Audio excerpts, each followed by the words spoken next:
Students, welcome to View Academy. मैं चारू अग्रवाल आज की वीडियो में आपके सामने लेके आई हूँ कबीरदास के इम्पोर्टेंट क्वेश्चन, जिसका कि ये पार्ट 3 है। ठीक है, इससे पहले के जो 2 पार्ट हैं वो आ चुके हैं। अगर आपने वीडियो नहीं देखी, लिंक आपको डिस्क्रिप्शन में मिल जाएगा, आप वहाँ से जाके चेक कर सकते हैं। ठीक है, तो आज की वीडियो स्टार्ट करते हैं। उससे पहले अगर आप चैनल पर नए हैं तो चैनल को सब्सक्राइब कर लें, साथ ही नोटिफिकेशन बेल को प्रेस कर दीजिएगा, जिससे आने वाली वीडियोज़ की नोटिफिकेशन आपको मिलते हैं। देखिए, यहाँ पे मैंने एक ही क्वेश्चन लिया है, ये लॉन्ग क्वेश्चन है। ठीक है, और यहाँ पे मैंने ना उस क्वेश्चन को कई बार रिपीट किया है, यानी कि ये क्वेश्चन जो है ना एग्जाम के पॉइंट ऑफ व्यू से काफ़ी ज़्यादा इंपॉर्टेंट हो जाता है। तो ये क्वेश्चन ना कई बार पूछा गया एग्जाम में। तो जब ये एग्जाम में पूछा गया है तो किस किस तरह से पूछा गया है, क्योंकि ये क्वेश्चन ना कई बार पूछा गया है और अलग अलग तरीक़ों से पूछा गया है। तो मैंने सभी तरह के क्वेश्चन यहाँ पे नोट कर दिए हैं, जिससे कि आपको हेल्प मिले, क्योंकि इसमें से किसी भी तरीके से अगर आपसे क्वेश्चन पूछा जाता है तो आप समझ जाएं कि हमें कौन सा आंसर करके आना है। ठीक है, तो चलिए देखते हैं। सबसे पहले देखिए, क्वेश्चन पूछा गया है कबीर की प्रगतिशीलता का संक्षेप में वर्णन कीजिए। देखिए यहाँ पे क्या पूछी गई है, कबीर की प्रगतिशीलता।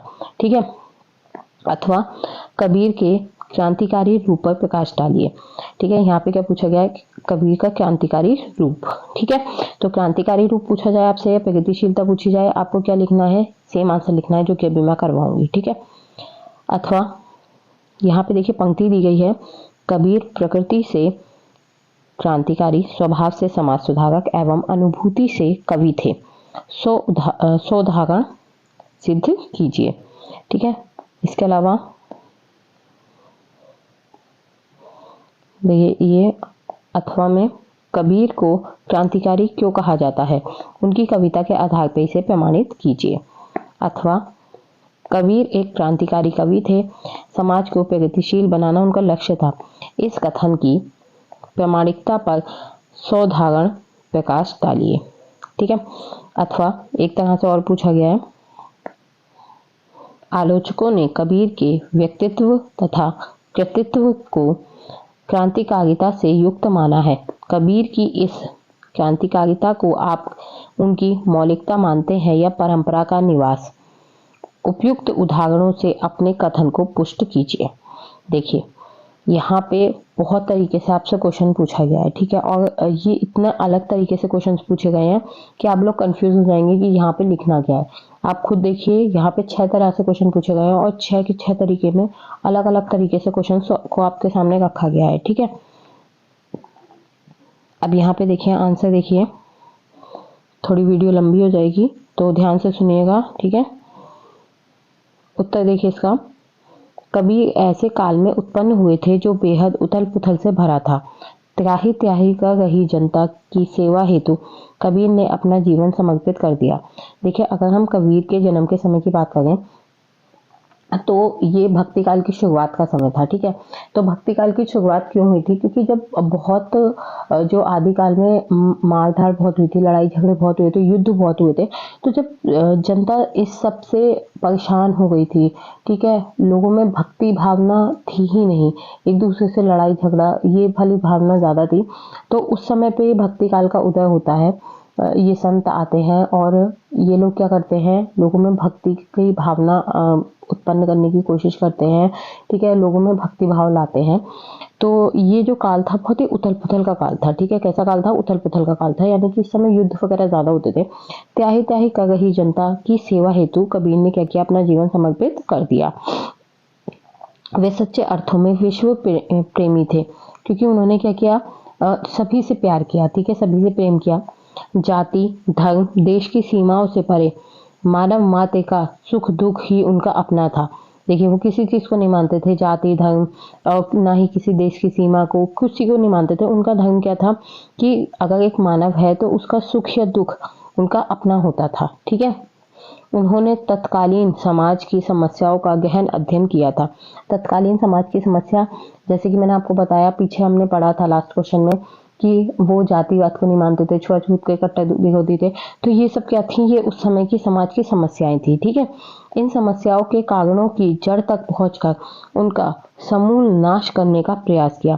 तो देखिए उन समस्याओं की जड़ तक भी पहुंचे थे और उन्होंने अपने काव्य के जरिए उन चीज़ों का नाश करने की भी प्रयत्न किया था, क्योंकि उन्होंने देखिए पंडितों से प्रश्न किया कि वो छुआछूत क्यों करते हैं, ठीक है। जातिवाद का विरोध किया था, तो वो जाति मानते नहीं थे, क्योंकि उनका क्या कहना था कि सभी लोगों में एक जैसा खून होता है, सिर्फ जो मानव मात्र है, अगर किसी में इंसानियत है तो वो क्या है, उसका दर्जा ऊंचा है, ना कि उसकी जाति देखनी चाहिए कि कौन ब्राह्मण है और कौन शूद्र है, ठीक है। कबीर के व्यक्तित्व की सबसे बड़ी विशेषता उनकी निर्भीकता, तेजस्विता तथा स्पष्टवादिता थी। उन्होंने एक ओर तो सामाजिक परिस्थितियों का निर्भीकता से सामना किया, दूसरी ओर समाज के उद्धार के लिए उत्साहपूर्वक कार्य किया। जिस समय संपूर्ण मानवता पीड़ा से करहा रही थी, तब कबीर दया, उत्साह तथा स्फूर्ति से परिपूरित रहकर उसके त्रासों को कम करने का प्रयास कर रहे थे। कबीर ने किसी पूर्व निर्मित वाद या मत के प्रति आस्था व्यक्त नहीं की, बल्कि भारतीय अद्वैतवाद के साथ सूफियों के भावात्मक रहस्यवाद, हठयोगियों के साधनात्मक रहस्यवाद और वैष्णवों के अहिंसावाद तथा प्रकृतिवाद को मिलाकर एक नए मत का निर्माण किया। देखिए कबीरदास के बारे में क्या है कि उन्होंने किसी भी चल रही वाद या मत का ऐसा नहीं था कि उसके प्रति आस्था दिखाई और उसमें जुड़ गए, ठीक है। कबीरदास सबसे अलग क्यों हुए, क्योंकि उन्होंने किसी को फॉलो नहीं किया, बल्कि उन्होंने क्या किया, जितने भी लोग थे, चाहे सूफी थे, ठीक है, चाहे अद्वैतवाद वाले थे, रहस्यवाद वाले थे, हठयोगी थे, कोई भी थे, उन लोगों ने क्या किया, उन्होंने क्या किया कि इन सबसे कुछ ना कुछ लिया और अपने एक नए मत का निर्माण किया, ठीक है। इन्होंने एक अपना खुद का मत बनाया, ठीक है, खुद का एक ग्रुप बनाया। तो ये क्या हो गया कि इनकी जो क्योंकि इन्होंने सिर्फ फॉलो तो नहीं किया, तो इस वजह से क्या है, इनका थोड़ा नाम अलग हो गया, क्योंकि इनकी विचारधाराएं अलग थी, इनके जो करने का, काम करने का तरीका था वो अलग था, समाज को सुधारने का तरीका था वो अलग था, ठीक है। आगे देखिए, इसीलिए कबीर के व्यक्तित्व में एक भिन्न ठसक है, उनके कृतित्व में नवीनता है तथा वाणियों में क्रांतिकारिता है। इसलिए आलोचकों को कबीर में एक जागरूक कवि ही नहीं वन एक क्रांतिकारी कवि के दर्शन होते हैं। रोचक तथ्य तो यह है कि यह क्रांतिकारिता कबीर की मौलिकता है, किसी परंपरा का विकास नहीं। कबीर की इस क्रांतिकारिता के निम्न आयाम है। देखिए कबीर का जो व्यक्तित्व था, ठीक है, वो सबसे अलग क्यों हुआ, क्योंकि उन्होंने खुद का एक मत बनाया, ठीक है। उनकी जो कृतियां थी उनमें नवीनता जो थी, उनमें नवीनता इसलिए थी क्योंकि जो कबीर थे उनकी भाषा कैसी थी, अलग थी, पंचमेल खिचड़ी थी, यहाँ वहाँ की भाषा थी, जैसे कि हमने भी पीछे भाषा वाले प्रश्न में पढ़ा था, ठीक है। वाणियों में क्रांतिकारिता थी, वाणियों में क्रांतिकारिता यानी कि उन्होंने जो अपनी साखी लिखी, जो अपनी रचना लिखी, उनमें क्या थी, क्रांतिकारिता थी। क्या क्रांतिकारिता थी, जैसे कि उन्होंने जाति के ऊपर लिखा था, ठीक है, कि वो जातिवाद के विरोधी थे, ठीक है, कि वो जातिवाद को नहीं मानते थे, उसके अलावा वो छुआछूत को नहीं मानते थे, वो उसके विरोधी थे। तो इनकी जो वाणियां थी उनमें क्या है, क्रांतिकारिता झलकती थी, ठीक है। इसलिए इन्होंने जो भी आलोचक थे उन्होंने क्या कहा कि कबीरदास में एक जागरूक कवि ही नहीं है, बल्कि क्रांतिकारी कवि के भी हमें दर्शन देखने के लिए मिलते हैं, ठीक है। तो क्रांतिकारिता कबीर की क्या थी, मौलिकता थी, ठीक है, क्या थी, मौलिकता थी। किसी परंपरा का विकास नहीं था, वो किसी परंपरा का विकास नहीं कर गए थे, बल्कि क्रांतिकारिता क्या थी, उनकी मौलिकता थी। कबीर की इस क्रांतिकारिता के निम्न आयाम है। पहला देखिए, साधुओं के प्रति अंधश्रद्धा का विरोध। देखिए एक चीज याद रखिए, कोई भी क्वेश्चन अगर मैं आपको पढ़ा रही हूँ, ठीक है, तो उसमें अगर आपकी हेडिंग्स आ रही हैं तो उन हेडिंग्स को ना अच्छे से नोट कर लीजिएगा, एक पेपर में नोट कर लीजिए और उसे अच्छे से याद कीजिए, हेडिंग्स मिस मत कीजिएगा। अंदर आप कुछ भी लिख के आते हैं, ठीक है, आप चेंज कर सकते हैं, अपने अकॉर्डिंग लिख सकते हैं, लेकिन एक बात याद रखिएगा, अगर आपको हेडिंग याद है तो हेडिंग लिखना is most compulsory long question में। अगर आप लॉन्ग क्वेश्चन में एक हेडिंग लिख के आते हैं, मतलब आप हेडिंग्स पे हेडिंग्स लिख के आते हैं, सिर्फ लिख के वैसे नहीं लिख के आ रहे पेपर भर के, हेडिंग्स बना के लिख रहे हैं, तो यकीन मानिए आपका जो क्वेश्चन आता है उसमें आपको बहुत अच्छे मार्क्स मिलेंगे, क्योंकि आपका जो लॉन्ग क्वेश्चन होता है 15 से 18 मार्क्स का होता है, ठीक है। तो उसमें आपको बहुत अच्छे नंबर मिल जाएंगे अगर आप हेडिंग लिख के आएंगे, क्योंकि जो एग्जामिनर होता है जो कॉपी चेक करेगा तो वो आपकी हेडिंग्स को ही पढ़ेगा, हेडिंग्स पे ज़्यादा ध्यान देते हैं, वो अंदर ज़्यादा ध्यान नहीं देंगे कि आपने क्या लिखा है, ठीक है। हेडिंग्स पे ध्यान देंगे, और अगर आप हेडिंग से लिख के आएंगे ना, तो इससे क्या होगा कि आपका जो पेपर है वो साफ और दूर दूर दिखेगा, ठीक है। वरना ना बहुत घिच पिच लगेगा अगर आप एक साथ लिख के आएंगे, फिर इससे आपका पेन भी चेंज होगा, जो कि आपकी कॉपी को थोड़ा सुंदर बनाएगा, ठीक है। तो इसकी हेडिंग्स जो है उन्हें नोट कर लीजिएगा, जितने भी मैं लॉन्ग क्वेश्चन करवा रही हूँ सभी में मोस्टली हेडिंग आ ही गई है, तो आप हेडिंग्स को लिखिए, ठीक है, और पैराग्राफ बना के ही लिखिएगा और हेडिंग्स बना के ही लिखिएगा अपनी कॉपी में, ठीक है। चलिए देखते हैं, ये जो फर्स्ट पॉइंट है, साधुओं के प्रति अंधश्रद्धा का विरोध। तो यहाँ पे देखिए, कबीर स्वयं साधु हैं, इसलिए वे जानते हैं कि एक सच्चा साधु कैसा होता है। मात्र भगवा वस्त्र पहनकर भस्म गमने वाले साधुओं के वे विरोधी थे, इसलिए वे कहते हैं, देखिए क्या है कि कबीर कौन थे, साधु थे, ठीक है। वो जानते थे कि एक सच्चा जो साधु होता है वो कैसा होता है, यानी कि सच में अगर आप साधु हैं तो आपका मन कैसा होगा, आपका व्यवहार कैसा होगा। ऐसा नहीं है कि आपने भगवा पहन लिया और अपने ऊपर भस्म लगा ली और उसके बाद क्या हो गया, आप साधु बन गए, ठीक है। तो वो ऐसे साधुओं के क्या थे, विरोधी थे, ठीक है। और वो क्या कहते हैं, साधु ऐसा चाहिए जैसा सूप सुभाए, साग साग के गही गहे थोथा दृढ़ ओढ़ाए। तो यहाँ पे देखिए ये क्या है, ये क्रांतिकारिता है, ये विरोधीपन जो कबीरदास में हमें देखने के लिए मिलता है ना, वो चीजें क्या है, क्रांतिकारी को, एक क्रांति को जन्म देती हैं, ठीक है। तो ये साबित करती हैं कि कबीरदास जो है वो क्रांतिकारी थे, ठीक है। क्या किया उन्होंने, साधुओं के प्रति जो अंधश्रद्धा थी, ठीक है। लोग क्या होता है कि किसी साधु को देखा, ये नहीं पता है कि वो कैसा है, क्या है, वो सही में साधु है भी या नहीं है, सिर्फ उसने भगवा पहन लिया, भस्म लगा ली और हमने सोच लिया वो साधु है, ठीक है। हमने उसे फॉलो करना शुरू कर दिया, उसने जो कहा हमने वो करना शुरू कर दिया। तो ये क्या है, कबीरदास जी इस अंधश्रद्धा का विरोध करते थे, ठीक है। उन्हें पता था कि ऐसा नहीं है कि अगर आपने सिर्फ साधु का भेष बना दिया तो आप साधु हो गए, ठीक है। आपको ज्ञान भी होना चाहिए। नेक्स्ट देखिए, नेक्स्ट है हिंदू मुस्लिम एकता पर बल, ठीक है। जो कबीरदास जी थे वो हिंदू मुस्लिम एकता पर बल देते थे। कबीर हिंदू मुस्लिम एकता के समर्थक थे। दोनों के बीच हो गए झगड़ों से व्यथित होकर वो कह उठे, हिंदू कहे मुहि राम पियागा, तुरक कहे रहीमाना, कबीरा लड़ी लड़ी दऊ मुए, मगम न कहू जाना। देखिए वो क्या थे, वो जब ईश्वर को एक मानते थे, ठीक है। कबीरदास जी की जो सोच थी वो क्या थी कि ईश्वर एक है, ठीक है, क्या राम क्या रहीम सब एक है, ठीक है। तो जब वो हिंदू मुस्लिम को लड़ते हुए देखते थे तो वो ये कहते थे कि ये क्यों आपस में लड़ रहे हैं, ठीक है। यहाँ पे वो यही कह रहे हैं, हिंदू कहे मोहि राम प्यारा, हिंदू कहता है मुझे राम प्यारा है, तुरक कहे रहीमाना, तुरक तुर्की मुसलमान, कहे मुझे रहीम प्यारा है, कबीर लड़ी लड़ी दो मुए, कबीर कहते हैं कि दोनों लड़ रहे हैं, मगम न को जाना, और मगम कोई नहीं जानता, ठीक है। दोनों एक दूसरे से लड़ रहे हैं, एक दूसरे को चोट पहुंचा रहे हैं, लेकिन मरहम कोई नहीं जानता, दोनों में से एक को भी मरहम के विषय में कोई ज्ञान नहीं है। तीसरा पॉइंट देखिए, मुस्लिम कुरीतियों पर प्रहार। उन्होंने मुस्लिम कुरीतियों पर भी प्रहार किया। कबीर अंधविश्वासियों तथा कुरीतियों के घोर विरोधी हैं, ठीक है। हिंदू क्या तथा मुसलमान क्या, कबीर किसी को नहीं छोड़ते।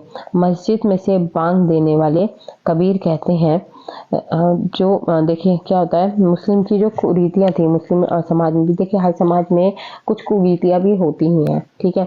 कुछ रीति रिवाज होते हैं, कुछ रूढ़िवादिता होती है, सभी समाज में हमें देखने को नहीं मिलेगी, चाहे वो हिंदू है चाहे वो मुस्लिम है। तो मुस्लिम कुरीतियों पर जो है वो कबीरदास जी ने प्रहार करते हुए कहा कि वो जो थे अंधविश्वास और कुरीतियों के घोर विरोधी थे, ठीक है। तो वो हिंदू हो या मुस्लिम सभी को एक तराजू में तोलते थे, वो किसी को अलग नहीं रखते थे, ठीक है। तो जो मस्जिद में बांग देने पर कबीर कहते हैं, जो सुबह में मतलब जो नमाज अजान होती है उसकी बात हो रही है यहाँ पे, ठीक है, अजान की बात की जा रही है यहाँ पे। तो कांकर पाथर जोरी के मस्जिद लई बनाया, ता चढ़ी मुल्ला बांग दे का बहरा हुआ खुदाया। तो वो कहते हैं काकर पाथर जोड़ी के, कंकड़ पत्थर जोड़ के मस्जिद लई बनाए, मस्जिद तो बना ली, ता चढ़ी मुल्ला बांग दे, तो वहां पे चढ़ के मुल्ला बांग देता है, क्या बहगा हुआ खुदाया, क्या खुदा बहरा है? क्योंकि अगर उन्हें देखें तो कबीरदास जी का कहना क्या था कि अगर आप सिर्फ नाम ले लें तो आपको पुराणों का पुण्य मिल जाए, कि सिर्फ ईश्वर का नाम लेने से आप ईश्वर को पा सकते हैं। ठीक है, तो वो इस चीज को कहते हैं। ठीक है, ये आप पढ़ रहे हैं, प्लीज कोई अपने ऊपर मत लेके जाइएगा।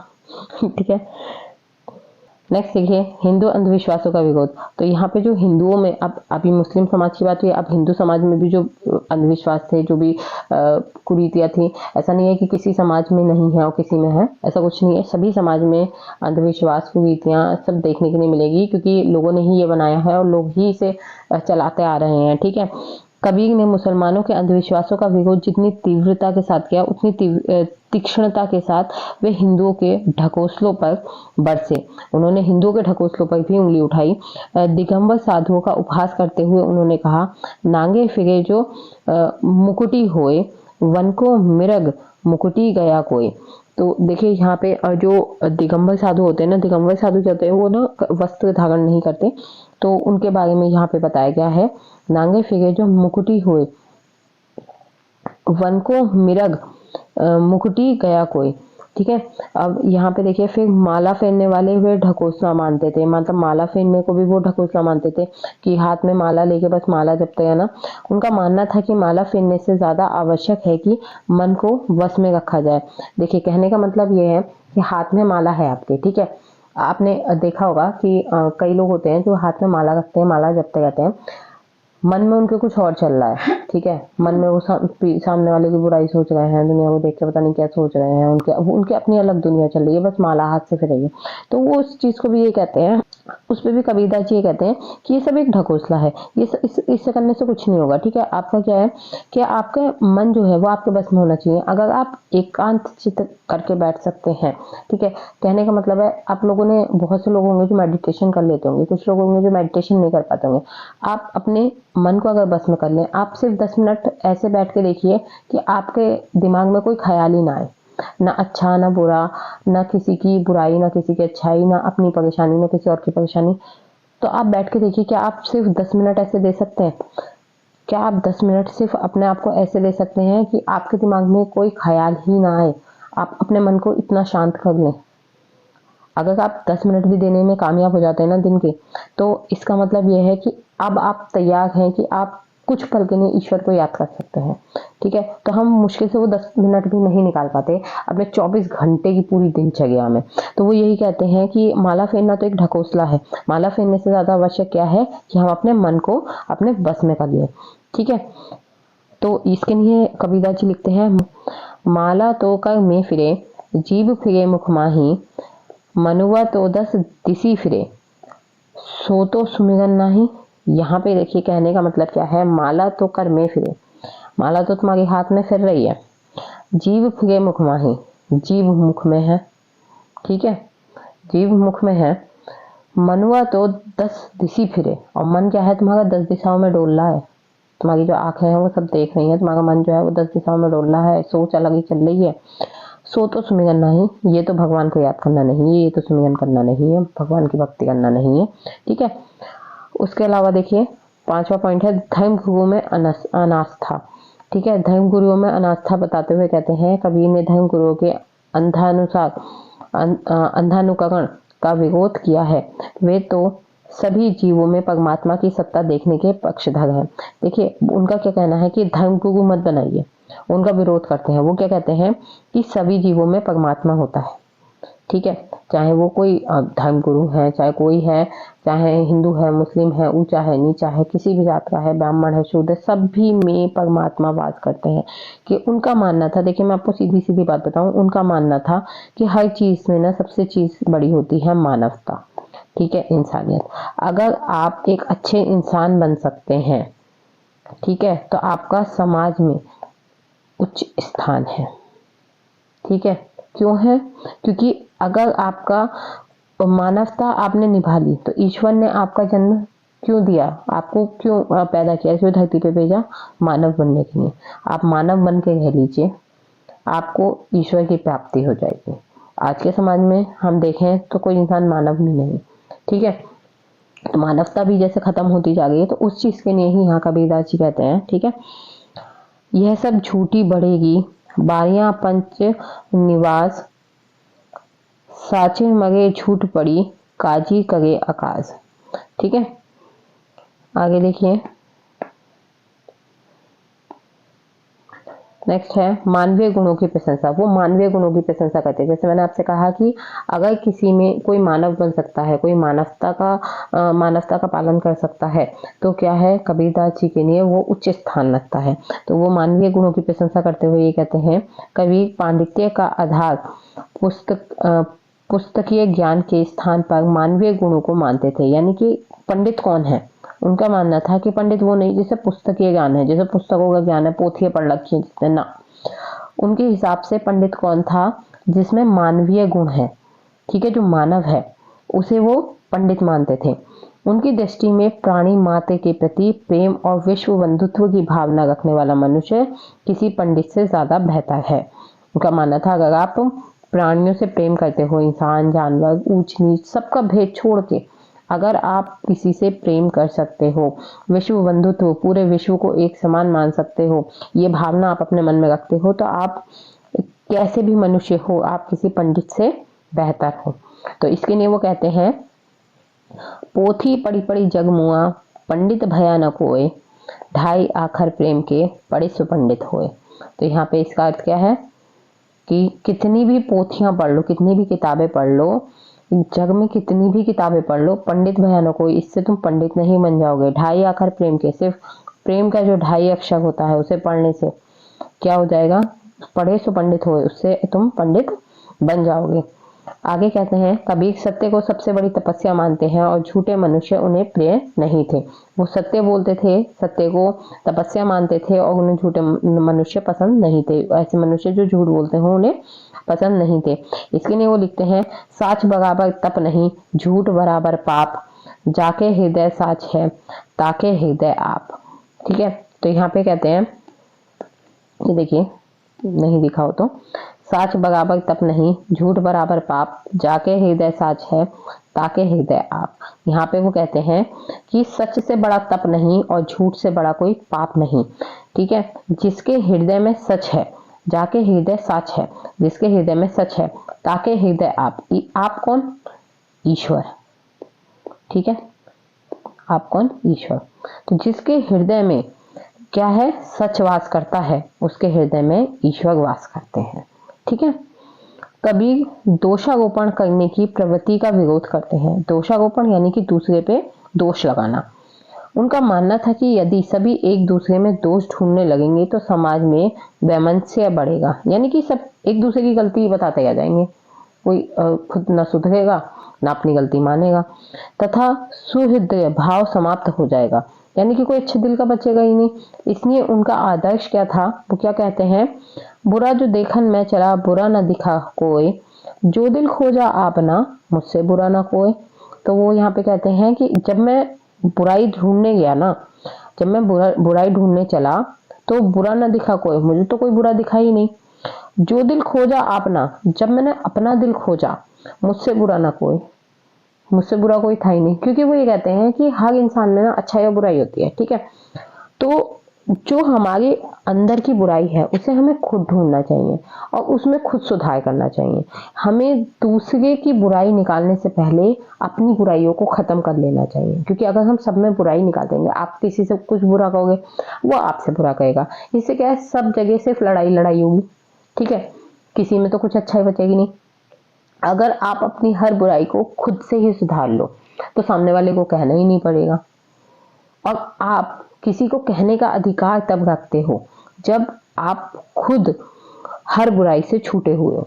ऐसा तो नहीं होता कि हमें कोई बुराई नहीं है, हमें भी बुराई है। तो जब हमें बुराई है तो हम किस अधिकार से सामने वाले से कहते हैं कि आपने ये बुराई है, ठीक है। तो वो उसी चीज के लिए कहते हैं कबीरदास जी कि दोषारोपण हमें नहीं करना चाहिए, किसी पे भी दोष नहीं लगाना चाहिए। आगे देखिए, नारी जाति में अंधविश्वास। नारी जाति में अंधविश्वास के बारे में कहते हैं, कबीर नारी को साधना के मार्ग में सबसे बड़ी बाधा मानते थे, ठीक है। कबीरदास जो थे साधना के मार्ग में नारी को बाधा मानते थे। उनकी दृष्टि में नारी नर्क का द्वार है। इसलिए वे नारी से दूर रहना आवश्यक मानते थे।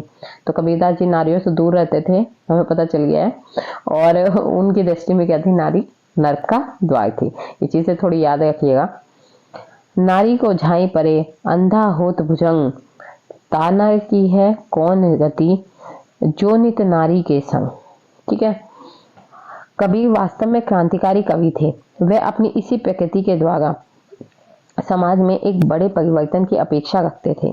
यदि ध्यान से देखा जाए तो समसामयिक परिस्थितियों पर जितनी दृष्टि कबीर की रही है उतनी अन्य कवियों की नहीं। समकालीन कवियों की तुलना में कबीर ने उन समस्याओं के समाधान भी खोजने का प्रयास किया जिनसे तत्कालीन व्यथित था।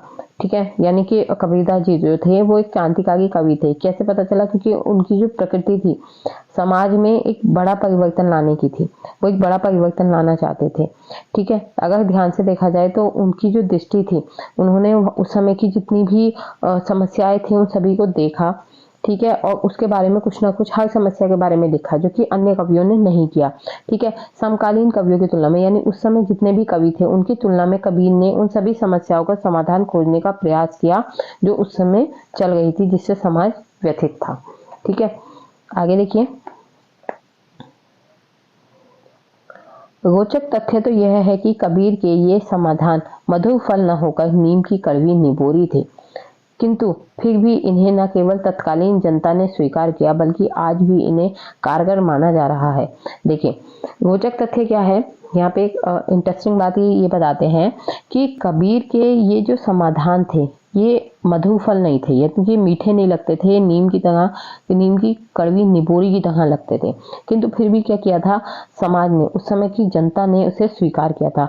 बल्कि अगर हम आज के टाइम में देखें तो आज भी हम इसे कारगर मान सकते हैं, आज भी हम इसे ठुकरा नहीं सकते। देखिए, मैंने जितने भी आपको दोहे पढ़ाए, ठीक है, उन सबके एग्जाम्पल मैंने आज के टाइम से भी दिए आपको। ठीक है, तो आप उसे आज के टाइम में ठुकरा नहीं सकते कि ये जो कबीरदास जी ने इतने सालों पहले लिखा था, ठीक है, कई पीढ़ियां बीत गई, उतने पहले लिखा था, सदियां बीत गई, लेकिन फिर भी कबीरदास जी ने जो लिखा था वो गलत था, आप ये चीज कह ही नहीं सकते। ठीक है, इसलिए कबीर को हिंदू समाज में क्या कहा जाता है, जागरण युग का अग्रदूत माना जाता है। इन्होंने प्राचीन युग की रूढ़ियों को तोड़ने में बड़ी सक्रिय भूमिका निभाई थी। यही कारण है कि इस क्रांतिकारी कवि को आधुनिक आलोचक युग युग का साधन गुरु मानते हैं, जिसने संतकाय का पथ प्रदर्शन कर साहित्य क्षेत्र में काव्य को समाज के नियम बनाने का पथ निर्माण किया। आज जो हिंदू मुस्लिम एकता की भावना तमाम समाज सुधारकों के हृदय में है, उसका मूल कबीर है। ठीक है, हिंदू मुस्लिम की जो सबसे पहली एकता की भावना आई थी वो किसमें आई थी, कबीरदास में आई थी। और आज जो लोगों के अंदर ये भावना है तो उसका मूल कौन है, कबीर है। ठीक है, यही कारण है कि आज तमाम आलोचक कबीर के व्यक्तित्व और कृतित्व में क्रांतिकारी को स्वीकारते हैं। उनकी वाणी में समाज सुधार की तड़प है, साधना के प्रचार की इच्छा है, वाणी में क्रांति की ज्वाला है। यह क्रांतिकारिता कबीर की मौलिक देन है तथा फक्कड़पन इनकी विशिष्टता। इसलिए कबीर कह उठते हैं, क्या कहते हैं, कबीरा खड़ा बाजार में मांगे सबकी खैर, ना कहू से दोस्ती ना कहू से बैर। तो कबीरदास जी क्या कहते हैं, कबीरा खड़ा बाजार में, कबीर क्या खड़ा है, बाजार में खड़ा है, मांगे सबकी खैर, वो सबकी खैर मांगता है, सबकी खुशहाली मांगता है, ना कहू से दोस्ती ना कहू से बैर, ना किसी से दोस्ती है ना किसी से बैर। ठीक है, वास्तव में कबीर में कड़वापन तो है लेकिन उनमें आत्मीयता भी है, यानी कि वो बोलते भले ही कड़वा है लेकिन मन से कैसे हैं, आत्मा से कैसे हैं, साफ है। क्रांतिकारिता है लेकिन मौलिक है, किसी परंपरा के विकास के अंतर्गत नहीं। यानी कि वो क्रांतिकारी है, क्रांतिकारिता रखते हैं लेकिन कैसी है, मौलिक है, वो किसी भी परंपरा का विकास नहीं कर रहे। वो देखिए, सीधी सी बात है, ना तो कबीरदास जी ये कह रहे हैं कि आप अपने धर्म को छोड़िए, ठीक है, ना वो कह रहा है अपनी जाति छोड़िए, ना वो कह रहे किसी चीज को, ना वो ये कह रहे कि भैया सब कुछ छोड़ छाड़ के मुझे अपना गुरु बना लो, मेरे संग चल दो। ठीक है, ना तो वो अपने आप को अपनाने कह रहे। उन्होंने क्या कहा, उन्होंने जो भी धर्म से रिलेटेड गलतियां थी, जाति से रिलेटेड गलती है, किसी गुरु से रिलेटेड गलती है, अंधविश्वास है, किसी भी चीज को, उस चीज का सिर्फ विरोध किया। उस चीज के लिए उन्होंने कहा कि नहीं, तुम्हें ऐसा नहीं करना चाहिए। उन्होंने सब चीज़ों को एक तराजू में नापा। ऐसा नहीं है कि उन्होंने सिर्फ हिंदुओं में बुराई निकाली, ऐसा नहीं है कि उन्होंने सिर्फ मुस्लिमों में बुराई निकाली, ऐसा नहीं है उन्होंने सिर्फ धर्म गुरुओं को बुरा कहा, या ऐसा नहीं है सिर्फ मौलवियों को बुरा कहा। उनकी नज़र में जो चीज़ गलत थी वो चीज़ गलत थी। उन्होंने उस सबसे पहली बात तो उन्होंने किसी ना तो धर्म पे उंगली उठाई है और ना ही उन्होंने किसी व्यक्ति पे उंगली उठाई। उन्होंने सिर्फ जो भी गलत था, जो गूढ़ियाँ थी, जो भी गलत चीज़ उन्हें अपनी दृष्टि से लगी, उन्होंने उस चीज़ पे उंगली उठाई और उस चीज़ को सुधारने का प्रयत्न किया। ठीक है, इसी के साथ यहाँ पे आपकी वीडियो कंप्लीट होती है। आई होप वीडियो आपको पसंद आई होगी। वीडियो पसंद आई हो तो लाइक करें, शेयर करें अपने दोस्तों के साथ और चैनल को सब्सक्राइब करना ना भूलें। साथ ही अगर आपने अभी तक हमारे टेलीग्राम चैनल को ज्वाइन नहीं किया है तो टेलीग्राम चैनल का लिंक आपको डिस्क्रिप्शन में मिल जाएगा, जाइए और जाके ज्वाइन कर लीजिए। बाकी इसका जो PDF है वो भी आपको वहीं मिल जाएगा। Thanks for watching.